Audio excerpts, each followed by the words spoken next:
शबाना आजमी ने Hindi film industry में अपनी अलग पहचान बनाई है। शबाना को उनके शानदार अभिनय के लिए जाना जाता है, जिसके लिए उन्हें नेशनल अवार्ड तक मिल चुका है।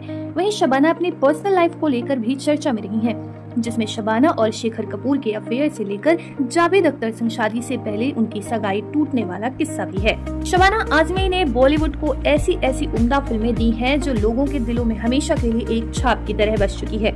शबाना अपनी फिल्मों के साथ साथ अपनी पर्सनल लाइफ को भी लेकर चर्चा में रही हैं। जिंदगी के थपेड़ों ने उन्हें कई बार इस कदर तोड़ा कि कहते हैं कि उन्होंने 2 दफा तो खुदकुशी की कोशिश भी की थी।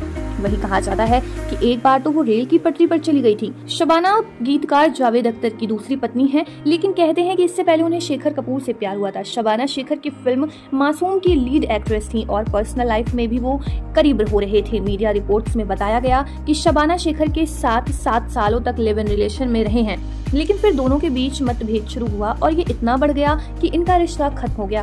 फिर शेखर से अलग होने के बाद शबाना ने एक्टर बेंजामिन गिलानी से सगाई कर ली थी। कहा जाता है कि 70 के दशक के अंत में उन्होंने बेंजामिन गिलानी से सगाई की थी, जो उन्होंने तोड़ भी ली थी। शबाना उन एक्ट्रेसेस में से एक है जिन्होंने अपने दौर के टॉप कलाकारों के साथ न सिर्फ काम किया बल्कि दमदार अभिनय के लिए उन्हें कई पुरस्कार भी मिले। साल 1982 की बॉलीवुड फिल्म अर्थ में जगजीत सिंह की जादुई आवाज और कैफी आजमी की लिखी गजल तुम इतना जो मुस्कुरा रहे हो आज भी संगीत प्रेमियों की प्ले लिस्ट में शुमार है। इस गजल में एक लाइन, आंखों में नमी हंसी लबों पर क्या हाल है क्या दिखा रहे हो, पर्दे पर शबाना आजमी ने इस खूबसूरत किरदार को खूब जिया था और इस एक लाइन ने उनके सिल्वर स्क्रीन के सफर को नया आयाम दिया। साल 1974 में अंकुर फिल्म के जरिए ऐसा जादू रचा जिसका दीवाना हर कोई हो गया। यह किस्मत का कनेक्शन ही समझिए कि शबाना ने जिस इंसान के साथ ताउम्र जीने मरने की कस्में खाई उसे लोग प्यार से जादू ही कहते हैं। शबाना आजमी ने एक्टिंग को नई परिभाषा दी। सामान्य सा चेहरा और बोलती आंखें, शबाना आजमी का नाम सुनकर पहली दफा जहन में यही दोनों खूबियां तैरती हैं। कहा जाता है कि 1974 में आई श्याम बेनेगल की फिल्म अंकुर के लिए शबाना आजमी लीड रोल के रूप में पहली पसंद थी। कई एक्ट्रेस के नामों पर विचार भी किया गया था, बात बढ़ी बनी नहीं। कई एक्ट्रेस ने फिल्म में काम करने से इनकार भी कर दिया था। शबाना आजमी ने फिल्म में एक्टिंग की शूटिंग के दौरान ही कहीं न कहीं एहसास हो गया था कि बॉलीवुड को शबाना के रूप में एक चमकता सितारा मिल गया है। इस फिल्म के लिए शबाना ने खूब तारीफ बटोरी भी थी। उन्हें नेशनल अवार्ड तक मिला। उन्होंने 1982 से 1984 तक 3 साल तक लगातार अर्थ, कंधार और पार के लिए राष्ट्रीय फिल्म पुरस्कार प्राप्त किया।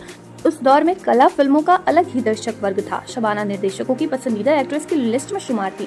1998 में आई गॉड मदर के लिए भी शबाना आजमी को नेशनल अवार्ड से सम्मानित किया गया था। इसके अलावा उन्होंने भावना, अर्थ और स्वामी के लिए बेस्ट एक्ट्रेस का फिल्म फेयर अवार्ड भी अपने नाम किया।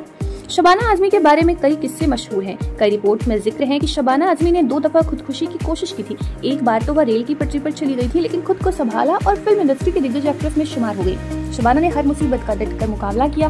एक बेहतरीन पत्नी बनी। एक ऐसी शख्सियत के रूप में उन्होंने खुद को साबित किया जिसके बराबर इंडस्ट्री में कोई खड़ा नहीं हो सका। अब बात शबाना की जिंदगी में जादू की। उन्होंने मशहूर पटकथा लेखक जावेद अख्तर से शादी की, जिन्हें जादू के नाम से भी पुकारा जाता है। पहले शबाना को जावेद अख्तर पसंद नहीं थे। शबाना के पिता कैफी आजमी को जावेद अख्तर अपनी शायरी सुनाया करते थे।